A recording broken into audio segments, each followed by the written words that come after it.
Hello, my lovelies. Welcome back. Welcome back to the tea room. And this is part 2 of the 50 Cent documentary, Sean Combs, The Reckoning. Okay? Now, let's get to Little Rod. Little Rod. Okay. Little Rod, I understand that you were trying to get in a better space for your life. But again, I will say there are no victims in this documentary, only volunteers, because before 2 years, the first time you woke up with your behind, your asshole sore, and Puffy in the bed with you, that should have been your exit right there. But even before that, it seems that he was, as you said, I agree with you, he was grooming you. But once again, that leads to your greed. You go to work, you expect to get paid, right? You should have hauled ass the first time that you saw that things were not right. And I know you saw it long before 2 years. And I know people are ragging you and saying that you should have, would have, could have done all of this other stuff. But I'm saying, don't beat yourself up. Anyone that's in the documentary, I'm going to say to all of you, don't beat yourself up. Give yourself grace. Forgive yourself first. Then forgive Puffy. Pray for the outcome of this entire thing to be a lesson to all of you. A lesson to all of you that greed does not pay. Because when you are doing something to get something, it generally doesn't work out. It generally doesn't work out. Especially if you are doing the wrong thing. Now, let me put you to the side real quick while I go back to, or I go to Capricorn. Capricorn. I think you were secretly in love with Puffy the whole time. And you were calling yourself being slick. And not coming out with how you really felt about him. But you were behind the scenes secretly in love with him. Because there's no way that he says to you, let's go to Kid Cudi's house and kill him. The only reason why you guys didn't succeed is because he wasn't home. You said you called Cassie. This is just a question. Not for a friend, but I want to know. Why didn't you call the police? Why did you continue to work for him? Why did you then call Cassie? And, were you with Puffy when Kid Cudi's car was bombed with him in it, from my understanding? That wasn't in the documentary. But that's just a question, Capricorn. Were you with him when he did that thing to Kid Cudi in terms of blowing up his vehicle?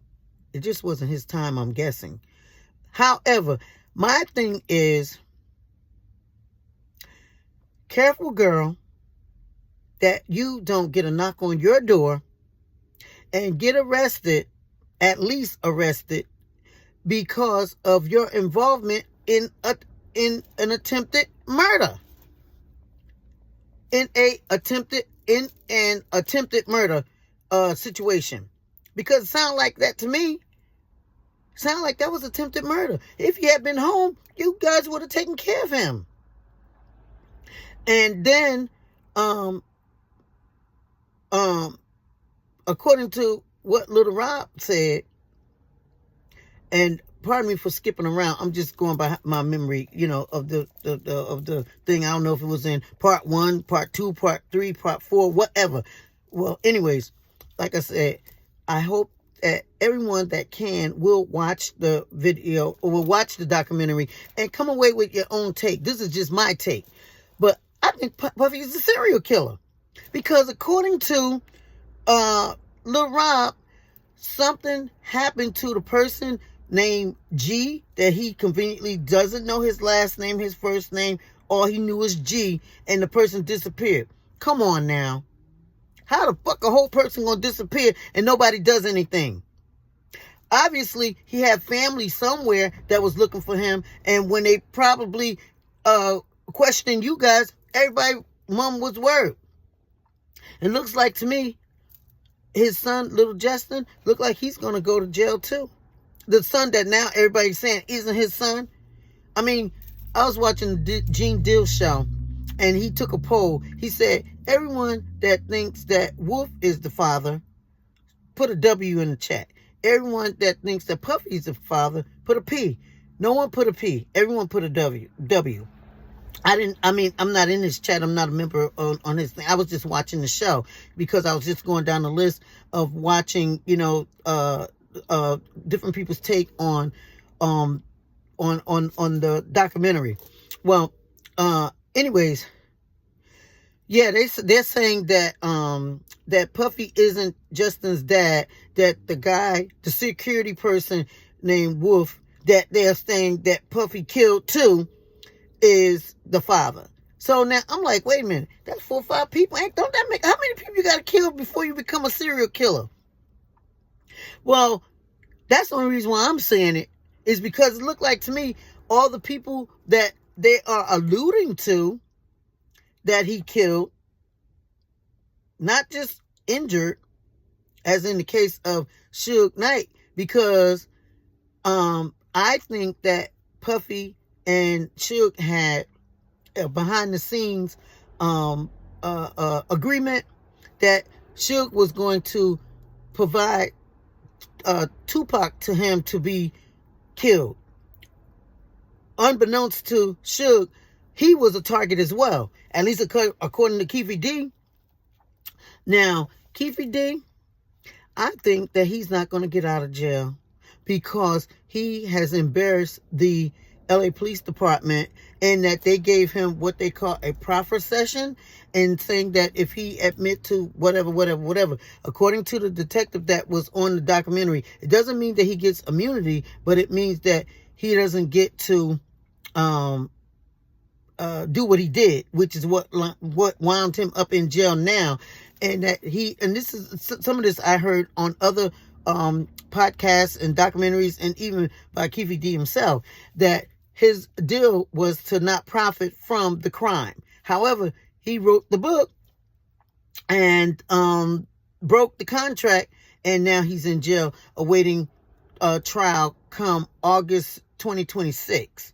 So, but I don't think that they're going to let him out of that, because now we know that they knew about the confession of Keefe D since 2008 when they had him to do the proffer session. So they would have been saying that they don't know who killed Tupac and Biggie. But according to Keefe D, somebody got $1 million or $500,000 or something like that for the for the murders. And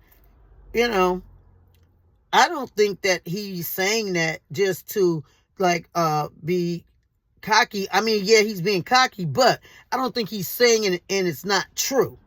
Put it that way.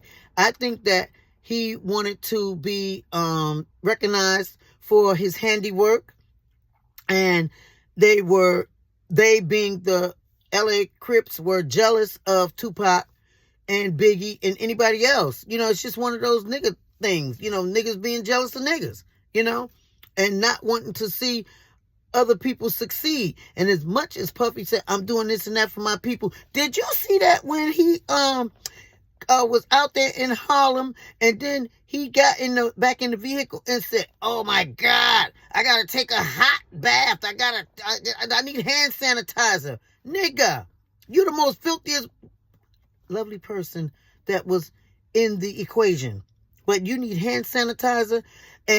But guess what?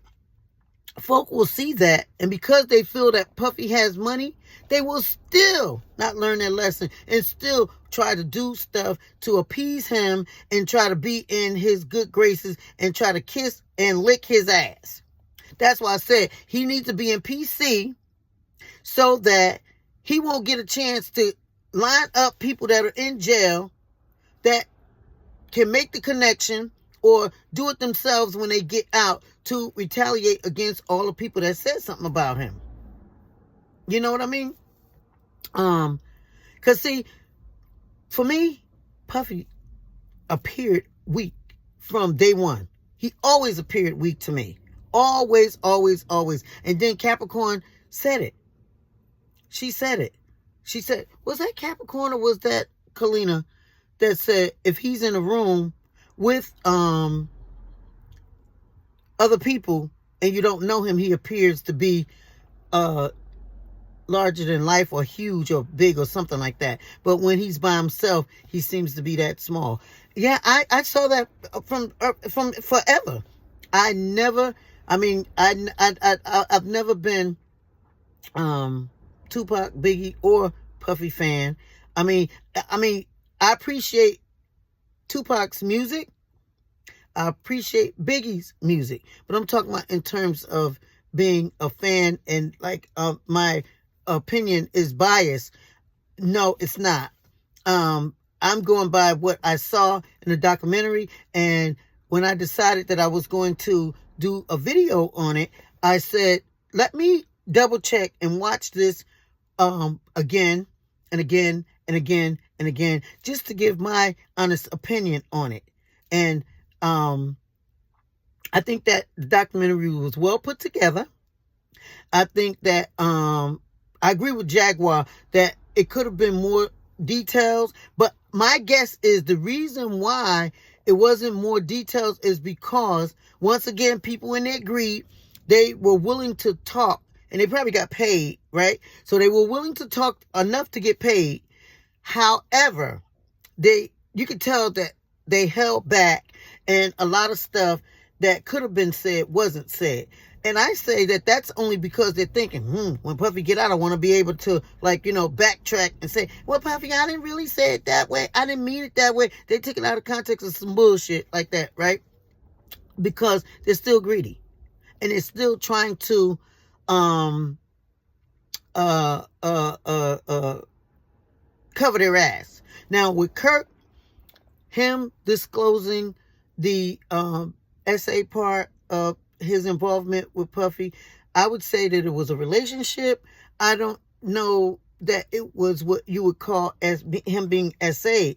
I think that he was compliant and that they had a relationship. That's what it feels like to me. Like they had a relationship. And as I said, I feel that Kirk really had a genuine love for him and still does. That's just my feeling about it. And again, like I said, with Tim, he was smart enough to walk away, and that was sufficient. Little Rod, I don't know how he's going to win the essay part when he, indulged. And I'm not saying that as a man, he should have done anything other than what, well, I'm not, okay. In other words, I'm saying, oftentimes we don't think that men can be taken advantage of, but they can be, I feel. But I feel in this particular case that, again, it was greed. He was not a victim. He was a volunteer. Now, should Puffy pay him for his work on the album, the Love album? Absolutely. Absolutely. He should pay him. But the essay part, I think that he may have to just, go into therapy. As I said, forgive himself, forgive Puffy, and, live in grace with that one, with that part of it, because he stayed, because he admitted it himself. He was trying to get something. He was trying to get a lifestyle for his children, for himself, for his children, for his grandchildren. And it's just one of those things that there's a lesson to be learned, as I said before. And You just have to just learn the lesson that greed doesn't pay. A greedy man can't be filled. A greedy man cannot be filled. Or a greedy woman either can't be filled. So I feel that he stayed in the situation for what he could get. And he kind of, decided to do something a lot too late. I don't think Puffy was ever going to pay him. He didn't seem to pay anybody else. I think that he fucked over a lot of people. Yeah, I do agree with that he did. However, he was only able to do it because of where they were. I don't feel like he's this giant. I don't feel that he has any kind of superpowers or anything like that. I think that that these people were low-hanging fruit. They were low-hanging fruit. And he didn't have much to do because people wanted to rub elbows with him, even I think that people still do. Based on what I'm hearing people say about the documentary, some people they just close their eyes. And it's like, oh, they can't wait to get the opportunity to be in his space so they can lick his ass, like I said, and not get anything. But it's because of their greed. He was no one special. I mean, I'd like to see him go on trial for the murder of Tupac and Biggie, based off of what Keefe D said. He should be right up there when Keefe D is being prosecuted. He should be prosecuted with him. How does someone say that you're the one that did it and you don't even get questioned beyond a reasonable doubt? I don't understand it. Like I said, I think that the LA Police Department are embarrassed because they know who did it. They know who claimed to have done it. How did Keefe D get to walk? Okay, maybe he gave that information in lieu of some other information, but they should have went after Puffy's ass. That's my opinion. But, hey, who am I? Other than a person that's just giving her opinion on the situation, like everyone else, But,